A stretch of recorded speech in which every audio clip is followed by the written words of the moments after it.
പുസ്തകങ്ങളെ സ്നേഹിക്കുന്നവർക്ക് ചില കഥകൾ വായിച്ചു തീർക്കാനുള്ളവയല്ല, അവ അനുഭവിച്ചറിയുവാനുള്ളവയാണ്.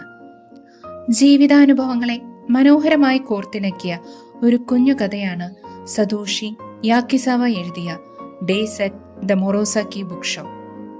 ടോക്കിയോയിൽ ജോലി ചെയ്യുന്ന 25-കാരിയായ ടക്കാക്കോയുടെ ജീവിതം ഒരു അപ്രതീക്ഷിത പ്രണയപരാജയത്തിന് ശേഷം പൂർണ്ണമായും മാറിമറയുന്നു.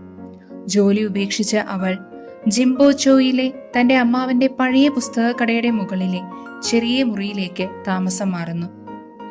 വായനയോട് വലിയ താല്പര്യമില്ലാതിരുന്ന ടക്കാക്കോയെ ആ ചെറിയ പുസ്തകക്കടയും അവിടുത്തെ മനുഷ്യരും പതിയെ മാറ്റിമറിക്കുന്നു.